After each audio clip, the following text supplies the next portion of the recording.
La depresión afecta a más de 300 millones de personas en la actualidad, según datos de la Organización Mundial de la Salud, y representa la principal causa de discapacidad en este momento. Un dato que alarma y que nos señala que algo está sucediendo, Victoria. ¿Qué nos estamos perdiendo? ¿De qué nos estamos dando cuenta? ¿Cómo llegamos a esta situación? ¿Qué te parece a vos? Yo me acuerdo que ese fue un dato que lo escuché por primera vez cuando estaba en el colegio. O sea, hace muchos, muchos años. Esto era algo de lo que se hablaba, que iba a pasar. Me acuerdo que decían que para el 2030 esto iba a ocurrir. Y el 2030 era ciencia ficción absoluta. O sea, yo era una niña. Y era hablar de eso como se hablaba del calentamiento global, como se hablaban de cosas que iban a pasar en futuros distópicos, ¿no? Y, y ya estamos acá, ya estamos en un junio con 20 grados de temperatura Ujú. y estamos en la depresión como principal causa de discapacidad del mundo. Y es muy loco ver que esto se veía venir y que sin embargo no pudimos hacer nada para evitarlo de alguna manera, o los que podían hacer algo no lo hicieron. ¿Qué se nos está escapando? Tantas cosas, la tortuga se nos escapa, ¿no? Yo creo que una de las grandes causas de esto es esta hiperconectividad que tenemos, que nos desconecta mucho como Ujú. personas y que nos aleja de nuestra esencia como seres humanos, que es estar conectados unos a otros y con la naturaleza, y estamos cada vez más aislados. Y eso es algo que nos afecta mucho, mucho en todos los aspectos, en todos nuestros niveles, ¿no? O sea, tanto físico, psíquico, espiritual. eh, entonces, bueno, si no empezamos a revertir un poco nuestra forma de vivir, vamos a seguir por este mismo camino. Tal cual, porque coincido con vos en que hemos ido cambiando la forma de vincularnos y al mismo tiempo la forma de relacionarnos con el ambiente. Hace años atrás, muchos, reaccionábamos frente a situaciones de estrés que realmente representaban un peligro muy alto para nuestra vida. Pero hoy los Ujú. estresores son múltiples, son complejos, son variados. Así es. Y como seres humanos creo que no llegamos a tener la capacidad para discernir entre unos y otros y respondemos con lo que tenemos, con lo que podemos, de un modo que no alcanza, que no es suficiente y ahí se produce el desequilibrio. Exacto. Y nuestro cerebro no está preparado, o sea, nuestro cerebro, nuestro cuerpo es una máquina perfecta en algún punto si la sabemos leer y conducir, ¿no? Entonces, nuestro cerebro no está preparado para manejar estresores constantes y creer que hay tigres atacándonos 24/7. Entonces, que ese sistema de alarma, que es fisiológico, que está preparado para defendernos en caso de necesidad, esté activado todo el tiempo, nos enferma.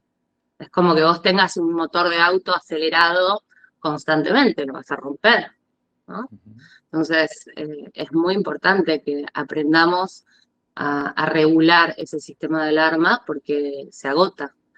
Y todavía creemos que nuestro sistema nervioso es algo que podemos controlar y que la salud mental no tiene nada que ver con el cuerpo y con lo fisiológico, y entonces creemos que depende de nuestra voluntad y que tenemos que poder manejarlo, y no entendemos que el cerebro es un órgano como cualquier otro y que también se enferma, y que cuando nos vaciamos de neurotransmisores aparece la ansiedad y aparece la depresión, y es importante tratarlo farmacológicamente, que no significa que todo es medicalizable y que todo hay que tratarlo y que todo es depresión, ¿no? Ujú. Una de las cosas importantes es definir qué es depresión, que no es lo Claro. mismo. Exactamente, porque este desconocimiento nos lleva a una confusión que puede traer consecuencias graves, ¿no? Muchas veces creemos que una persona deprimida es la que no se puede levantar de la cama y Claro, no nos damos cuenta que puede haber síntomas por un lado y al mismo tiempo una funcionalidad en lo cotidiano que tapa todo aquello que queda oculto, ¿verdad? En ese sentido, las personas somos tan maravillosas y tan complejas, ¿no? Que, que tenemos muchas instancias y no todos tenemos las mismas personalidades, entonces no todo el mundo se va a permitir, porque tenemos diferentes historias y, bueno, ahí aparece más lo psicológico y el super yo que te permite o no te permite hacer determinadas cosas. Entonces, no todo el mundo cuando está deprimido se va a tirar en una cama a llorar. Y la depresión es una de las enfermedades, yo digo, más polimorfas, ¿no? O sea, que tiene más sintomatología variada. Podés tener mucho sueño y estar deprimido, o no poder dormir y estar deprimido. Tener mucha hambre y no poder parar de comer, o no poder comer y estar deprimido. Entonces, tiene síntomas tan opuestos y a la vez ser parte del mismo síndrome, que, bueno, para eso estamos los especialistas, para poder diagnosticarlo y hacer una lectura global, ¿no? Claro, Entonces, ¿cómo podemos intentar dar una pauta para que no se genere esta confusión? Porque no toda situación, no todo estado de tristeza es una depresión. bueno, hay una triada característica que para mí es como muy orientadora y no tiene tanto que ver con esos síntomas, sino que esos síntomas son más acompañantes que pueden estar o no. Eh, una es las ideas de ruina, ¿no? Las ideas de ruina es esta sensación de yo no valgo, yo no sirvo, yo no puedo, eh, de falta de valor, que muchas veces son estructurales y acompañan a la persona a lo largo de la vida, pero que por momentos se vuelven como más, más intensas, ¿no? Entonces esas ideas de ruina sobre uno mismo, yo no sirvo para nada, son significativas. La otra, la otra que acompaña es la desesperanza. La desesperanza es muy importante, esta sensación de que esto va a ser así siempre, ¿no? Yo siempre digo que una de las cosas que los seres humanos tenemos es esta capacidad de poder ver que la vida es cíclica y que después de la lluvia sale el sol. Pero cuando uno está deprimido eso se pierde y uno está como metido en una niebla oscura y pareciera que siempre va a ser así y se pierde esa capacidad de entender que esto cambia. Entonces, a estas ideas de ruina se le suman estas ideas de desesperanza. Yo no sirvo para nada y nunca voy a servir, ¿no? Mi vida no tiene sentido y nunca va a cambiar. No hay posibilidad de que esto cambie. Y la tercera parte de esta triada, que es muy significativa, son las ideas de muerte. Y estas ideas de muerte pueden tener diferentes formas, porque no siempre es me voy a suicidar. A veces es no tengo más ganas de vivir, ¿no? Es esto de mi vida no tiene sentido y estoy cansado y empieza a aparecer la idea de la muerte como un alivio, ¿no? La idea de desaparecer. Empieza como esta cosa de no me quiero levantar de la cama, no quiero enfrentar el mundo eh, y desaparecer como una solución, no solo para mí y para mis problemas, sino para el otro. Porque uno dice, ¿cómo? Pero por tus hijos, por tu familia, por tu marido. Cuando uno tiene ideas de ruina y cree que su vida es un problema y no tiene sentido, cree que desapareciendo le hace un favor al otro. Entonces, racionalizar con una depresión no es posible. Por eso es que es tan importante el tratamiento farmacológico. Porque estas ideas se vuelven muy rígidas mientras más tiempo pase. Entonces, esas ideas de muerte que al principio empiezan como una fantasía, muchas veces hasta romantizada, de creer que va a haber un alivio a partir de esta desaparición, se van instalando y ahí empiezan a tomar forma hasta que llega a haber un planeamiento, ¿no? Y un plan suicida, y finalmente hay personas que lo terminan concretando. Por eso ahora hay un aumento tan significativo, sobre todo a partir de la pandemia y de la crisis económica actual, del índice de suicidios. Mencionabas el factor tiempo. ¿Qué rol juega en la presencia de estos síntomas el factor tiempo para diferenciar un estado reactivo, a lo mejor alguna situación puntual, y este síntoma que ya indica que estamos frente a un cuadro depresivo? Nosotros muchas veces se habla de la depresión como estoy deprimido y en realidad es estoy triste, ¿no? Las Ajá. emociones son emociones y todos las tenemos y son parte de la vida.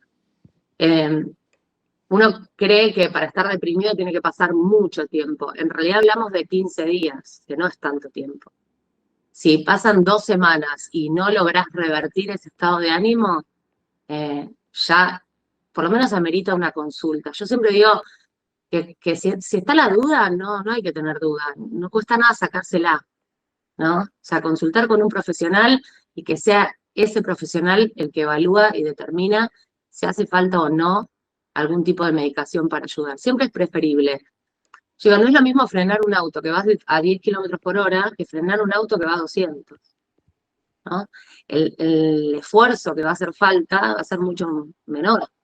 Entonces, si al principio uno tiene una duda, pues si bueno, hace 15 días me siento mal, o hace 2 semanas, 3 semanas, un mes, hace poquito, no hace tanto, pero y no es tan grande el malestar, tenemos esta costumbre de aguantarnos y esperar hasta último minuto. Es como, ¿para qué? ¿Por qué? ¿Por qué tenemos esta creencia de que hasta que no nos estamos muriendo, hasta que el otro, ¿no? Y no solamente sobre nosotros, sobre el otro. Vienen, yo escucho muchas veces consultas adolescentes. Yo no trabajo con adolescentes, trabajo con adultos, pero bueno, 18, 20 años, hoy Ujú. es un hijo, ¿no? Que está en tu casa y que te dice, me siento mal, me siento mal. Y hay muchos padres que se resisten a eso. Y por ahí pasan años hasta que finalmente lo llevan al psiquiatra. Y eso está pidiendo ayuda hace un montón. Entonces, no cuesta nada, realmente. O sea, no cuesta nada. Exacto. Bueno, cuestan resistencias, no cuesta nada relativo, ¿no? Hay gente a la que le cuesta un montón porque tienen historia familiar muchas veces, porque además hay cuestiones biológicas que se van heredando, no solamente desde lo genético, sino por lo multifactorial. Entonces, bueno, justamente con más razón si hay antecedentes familiares, hay que hacer la consulta, sí o sí. Qué interesante esto que estás diciendo en cuanto a que puede haber un componente hereditario, porque es algo a lo que se puede prestar atención y se puede Sí. prevenir. Claro. Porque esto nos da la pauta de que no todos nos deprimimos por las mismas cosas, ¿o sí? No, claro que no. O sea, en ese sentido, hay mucha gente que cree, yo siempre hago esta diferencia porque muchos dicen, no, yo soy bipolar porque cambio de estado de ánimo todo el tiempo. Ujú. Yo digo, bueno, pero pará, ¿no? Porque una gran diferencia es, cambiar de estado de ánimo todo el tiempo, nos puede pasar un montón. Hay gente que tiene mucha labilidad emocional, o sea, es muy sensible. Ahora se habla de las personas altamente sensibles, ¿no? Ujú. Ahora se habla de muchas cosas. Que está buenísimo que se hable de muchas cosas, pero también genera confusión. Entonces está bueno que empecemos a aclarar, porque en las redes sociales hay un montón de información sobre salud mental, completamente anárquica y desorganizada, pero no toda es real, ¿no? No toda es cierta, no toda tiene fundamentos ni tiene bases sólidas y reales. Entonces, está bueno aclarar. No es lo mismo que tu estado de ánimo cambie porque te pasó algo, que cambie porque te levantaste a la mañana y ese día no te puedes levantar de la cama, ¿no? Cuando uno cambia su estado de ánimo en función de lo que pasa en su entorno, tiene más que ver con cuestiones de personalidad, que tienen que ver con su historia, que tienen que ver con un montón de cosas. Pero cuando tu estado de ánimo no depende de tu entorno y te cambia, bueno, ahí sí podemos hablar de cuestiones más endógenas que habrá que evaluar. Entonces, cada persona es un mundo real y por eso los tratamientos son súper personalizados. Yo siempre digo que la medicina no es matemática y la psiquiatría es la menos matemática de todas las especialidades a mi criterio, es muy artesanal.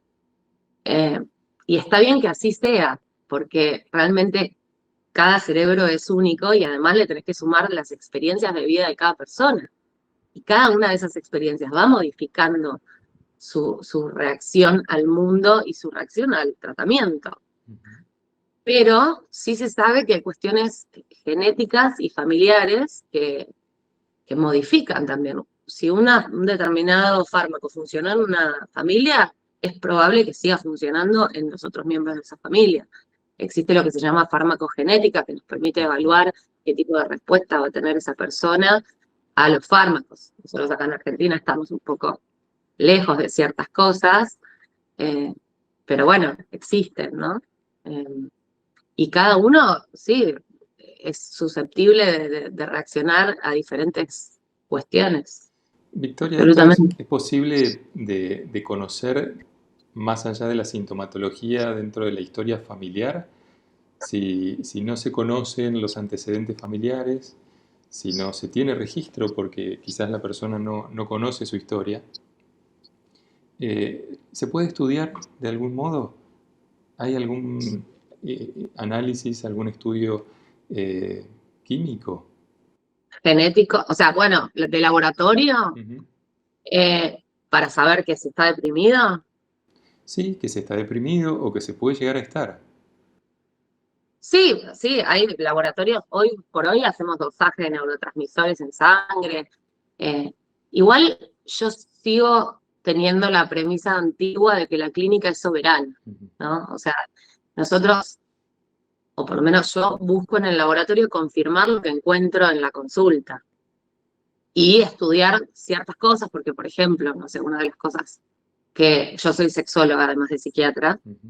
y, y muchas veces sí busco toda la parte biológica y hormonal, porque puede haber, no sé, un descenso de testosterona y eso dar síntomas depresivos, o un hipotiroidismo y dar síntomas depresivos.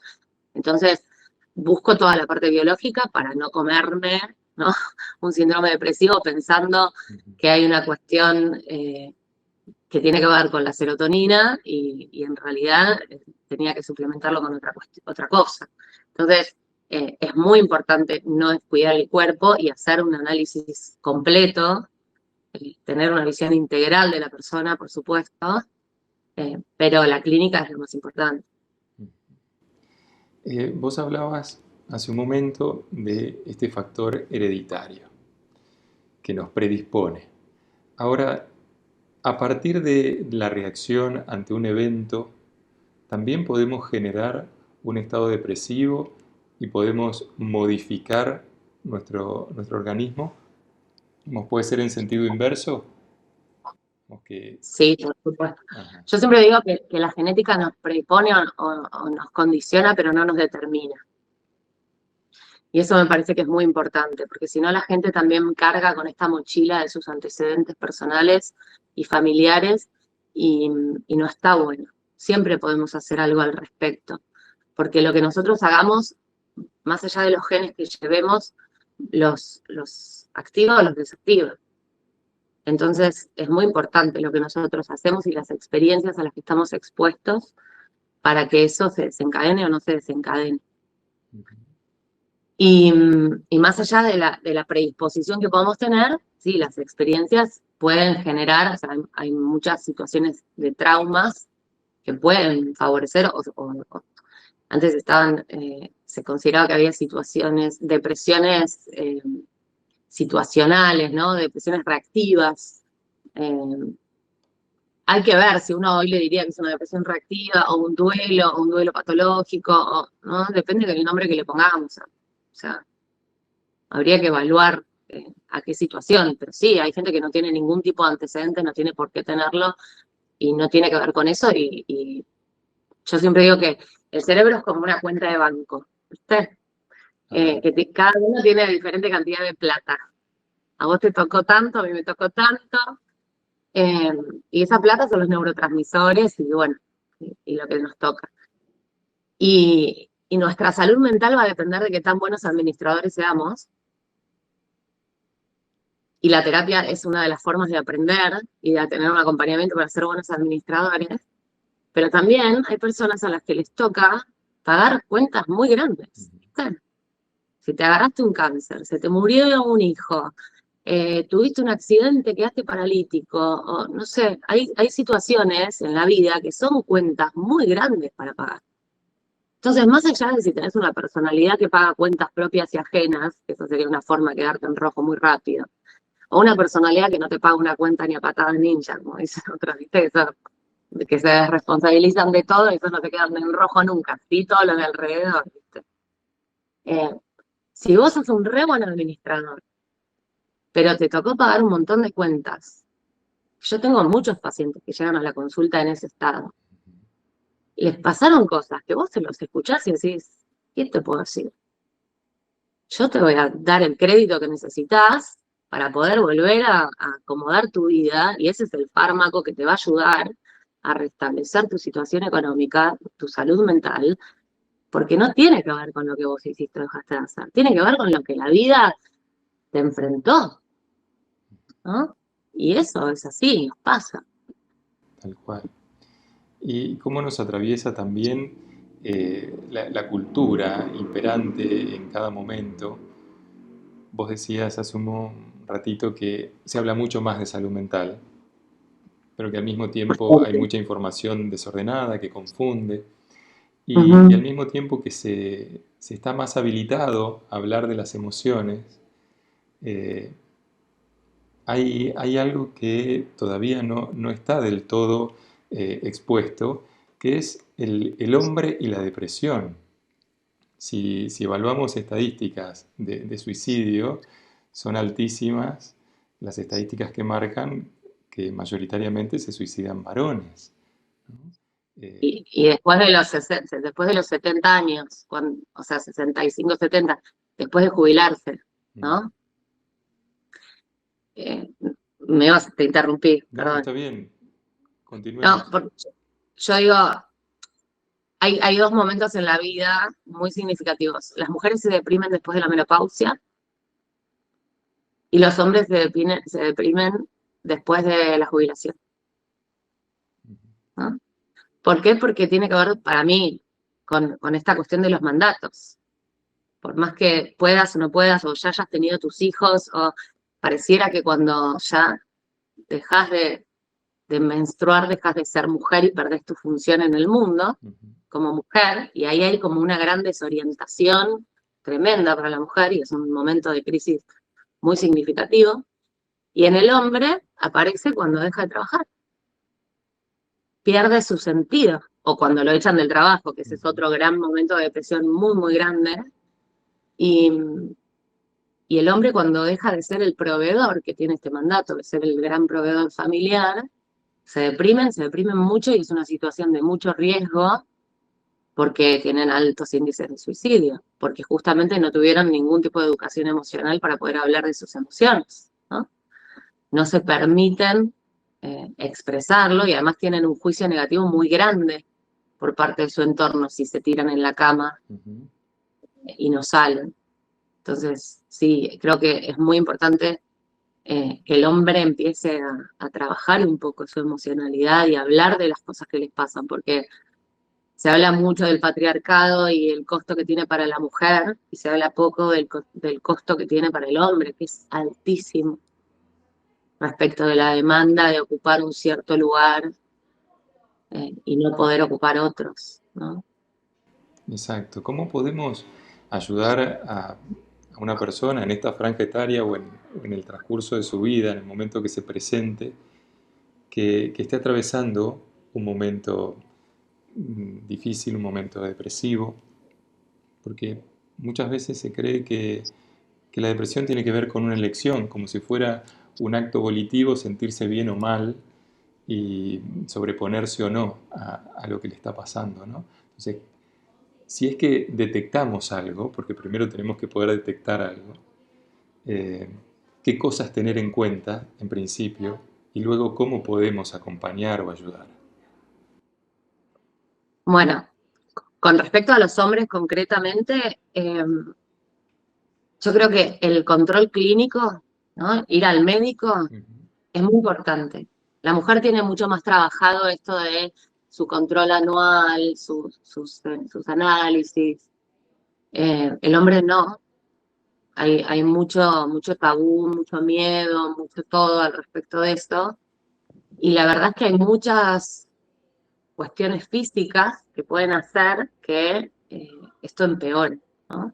Desde lo metabólico, las diabetes, de nuevo, como sexóloga, hay una cuestión integral ahí que cuando el hombre empieza a avanzar y a disminuir cierta virilidad o cierta capacidad, que parte tiene que ver con el avance de la edad y mucho tiene que ver con el avance de otras enfermedades y el sedentarismo y el estrés, ¿no? Y todas cuestiones que no cuidan.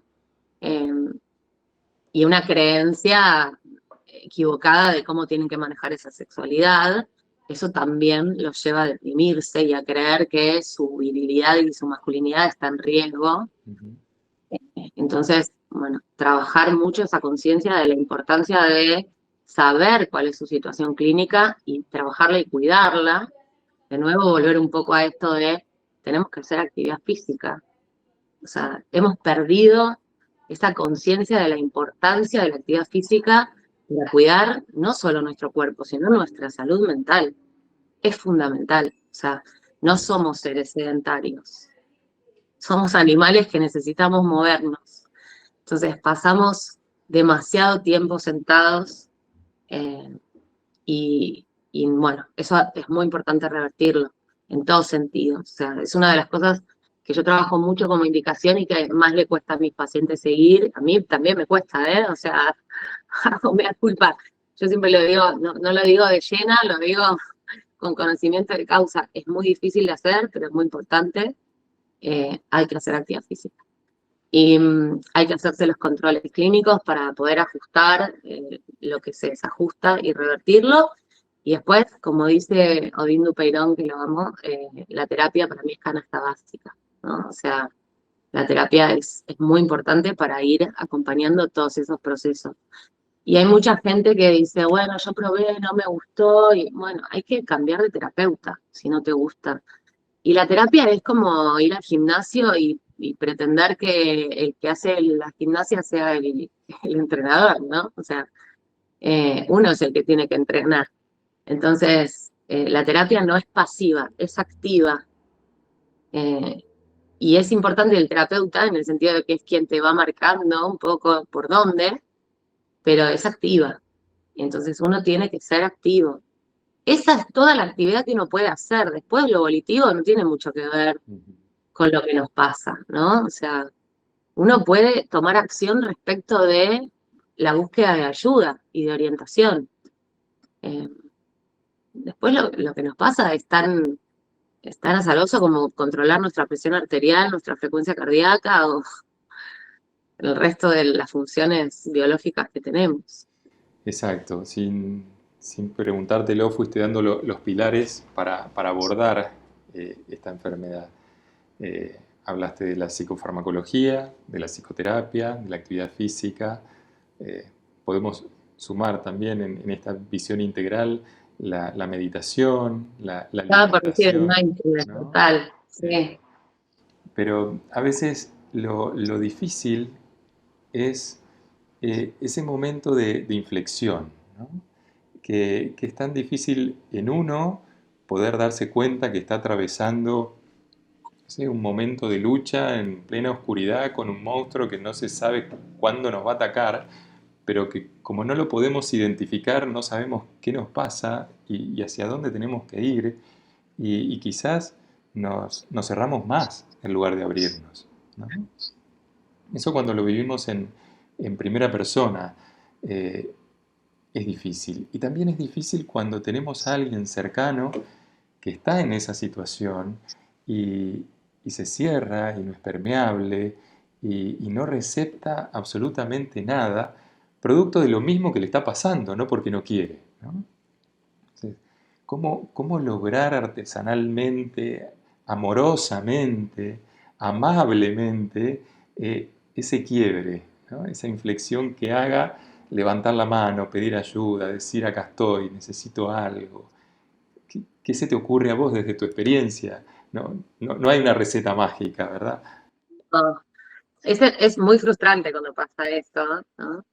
Pero yo siempre digo que uno de los errores que la gente suele cometer es querer ayudar desde nuestro lugar, ¿no? Querer imponer lo que nosotros creemos que el otro necesita, más que preguntar qué es lo que el otro realmente necesita o desea. Entonces,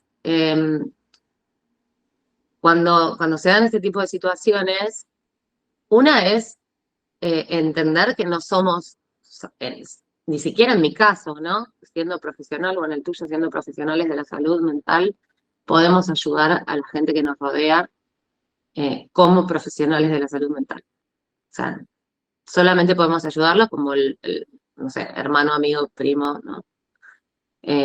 lo que sea. Entonces, siempre recomendar la derivación a un profesional de la salud mental, que es quien va a tener que cumplir el rol de ayudarlo como corresponde.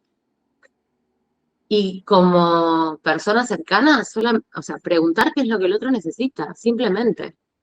O sea, ofrecer la presencia y el amor y preguntar, no imponer y ofrecer, preguntar.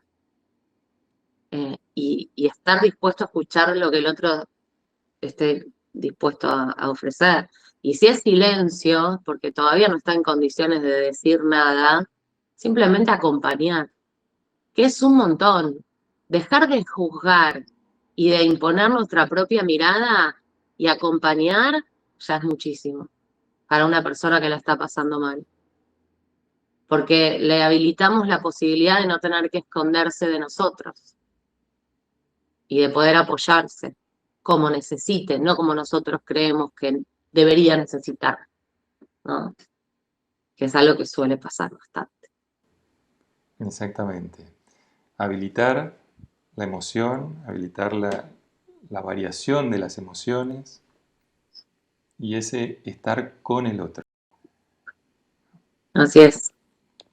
Victoria, qué importante tener cerca a una psiquiatra con onda. Gracias Gracias. por ofrecer tus conocimientos y además por acompañar con empatía y con tan buen humor. Muchas gracias, muchas gracias. La verdad que a mí me parece súper importante poder empezar a desestigmatizar un poco estas enfermedades que son parte de la vida, que nos acompañan a todos y esto que hoy nos atraviesan, ¿no? Como sociedad y tenemos que dejar de tenerle tanto miedo porque no hace falta sufrir tanto y no hay que normalizar el malestar. Hay que empezar a tratar de revertirlo para que volvamos a estar bien como personas y como sociedad. Muchas gracias. A vos.